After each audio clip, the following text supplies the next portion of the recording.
நடந்து வந்த பாதையை நமது கழக உடன்பிறப்புகள் உற்று நோக்கினால் அவர்களுக்கு பல படிப்பினைகள் கிடைக்கும். இன்றைய காலத்தில் இளைஞர்களுக்கு எல்லாவற்றிலுமே அவசரம். உடனே ஒரு துறையில் ஈடுபட வேண்டும், உடனே கட்சியில் இணைய வேண்டும், உடனே பெரும் பொறுப்புக்கு வர வேண்டும், உடனே பெயரும் புகழும் செல்வமும் அடைந்து விட வேண்டும், உடனே எம்எல்ஏ ஆக வேண்டும், உடனே மந்திரி ஆக வேண்டும், என்னென்னவோ ஆசைகள். கட்சியில் சேருவதும் அதில் வளர்வதும் ஒரு பெரிய பொறுப்புக்கு வருவதும் ப்ரூ இன்ஸ்டன்ட் காஃபியை கலப்பது போல் அல்ல.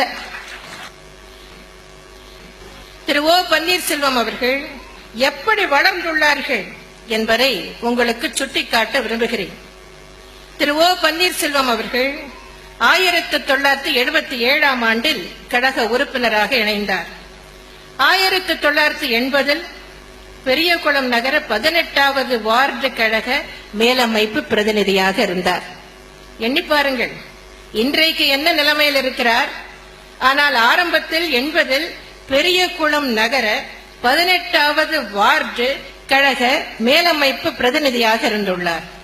பின்னர் 84இல் பெரியகுளம் நகர 18வது வார்டு கழக செயலாளர், 84இல் பெரியகுளம் நகர எம்ஜிஆர் இளைஞர் அணி துணை செயலாளர், 1993இல் பெரியகுளம் நகர கழக செயலாளர், 96இல் பெரியகுளம் நகரமன்ற தலைவர், 1997இல் தேனி மாவட்ட எம்ஜிஆர் இளைஞர் அணி செயலாளர், 1998இல் பெரியகுளம் நகர கழக செயலாளராக 2வது முறையாக தேர்வு செய்யப்பட்டார்.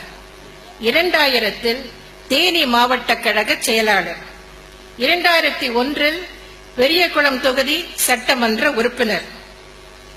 அதன் பின் அவர் முதலமைச்சராகவும் இருந்தார்.